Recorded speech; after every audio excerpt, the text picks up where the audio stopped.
ಒಂದೇ ತಿಂಗಳಲ್ಲಿ 5 ಬಲಿಷ್ಠ ಸಿಎಂಗಳ ರಾಜೀನಾಮೆ ಆಗಿರುವಂತದ್ದು ದೇಶದ ರಾಜಕೀಯದಲ್ಲಿ ಮೇ ತಿಂಗಳಲ್ಲಿ ಮಹಾಕ್ರಾಂತಿಯಾಗಿದೆ.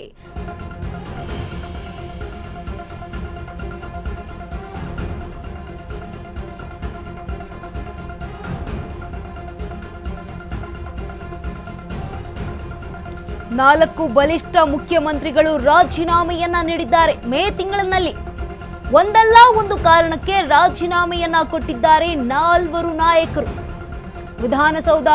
ವಿಧಾನಸಭಾ ಚುನಾವಣೆ ಸೋಲಿನ ಕಾರಣಕ್ಕೆ 3 ಈಗಾಗಲೇ ರಿಸೈನ್ ಮಾಡಿದ್ದಾರೆ.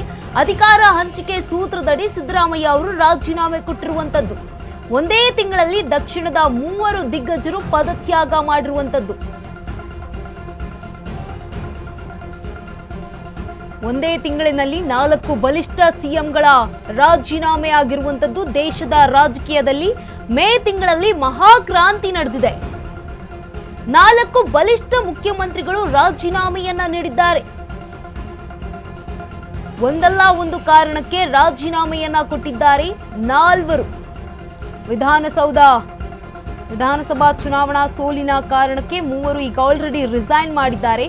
ಅಧಿಕಾರ ಹಂಚಿಕೆ ಸೂತ್ರದಡಿ ಸಿದ್ದರಾಮಯ್ಯ ಅವರು ಈಗ ರಾಜೀನಾಮೆಯನ್ನ ನೀಡಿದ್ದಾರೆ. ಒಂದೇ ತಿಂಗಳಿನಲ್ಲಿ ದಕ್ಷಿಣದ 3 ದಿಗ್ಗಜರು ಈಗ ಪದತ್ಯಾಗ ಮಾಡಿರುವಂತದ್ದು.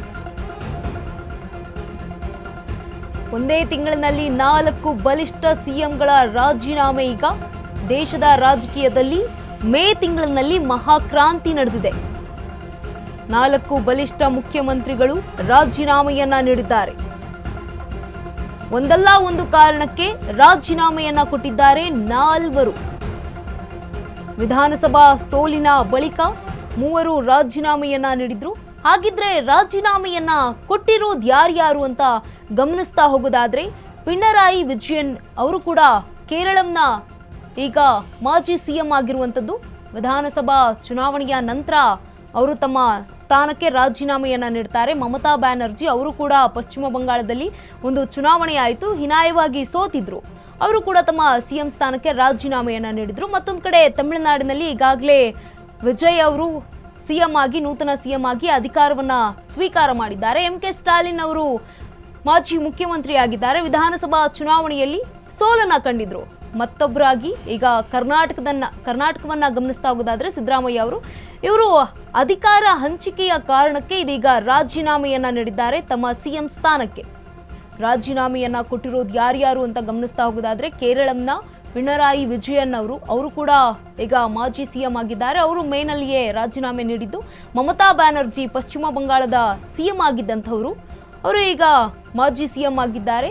ಜೊತೆಗೆ MK ಸ್ಟಾಲಿನ್ ಇವರು ಕೂಡ ಮೇನಲ್ಲಿಯೇ ಒಂದು ತಮ್ಮ ಸ್ಥಾನಕ್ಕೆ ರಾಜೀನಾಮೆಯನ್ನ ನೀಡಿದ್ರು. ಇದೀಗ ಸಿದ್ದರಾಮಯ್ಯ ಅವರು ಅಧಿಕಾರದ ಹಂಚಿಕೆಯ ಸೂತ್ರದಲ್ಲಿ ಈಗ ರಾಜೀನಾಮೆಯನ್ನ ನೀಡಿದ್ದಾರೆ. 3 ಕೂಡ ಈಗ ಪಿಣರಾಯಿ ವಿಜಯನ್ ಹಾಗೆ ಮಮತಾ ಬ್ಯಾನರ್ಜಿ ಹಾಗೆ MK ಸ್ಟಾಲಿನ್ ಇವರೆಲ್ಲ ವಿಧಾನಸಭಾ ಚುನಾವಣೆಯಲ್ಲಿ ಸೋತ ಬಳಿಕ ತಮ್ಮ ಸಿಎಂ ಸ್ಥಾನಕ್ಕೆ ರಾಜೀನಾಮೆಯನ್ನ ನೀಡಿದ್ದು. ಆದ್ರೆ ಸಿದ್ದರಾಮಯ್ಯ ಅವರನ್ನ ಕನ್ಸಿಡರ್ ಮಾಡಿದ್ರೆ ಅವರು ಅಧಿಕಾರದ ತ್ಯಾಗದಿಂದ, ಅಧಿಕಾರದ ಹಂಚಿಕೆಯಿಂದ ಈಗ ರಾಜೀನಾಮೆಯನ್ನ ನೀಡಿದ್ದಾರೆ.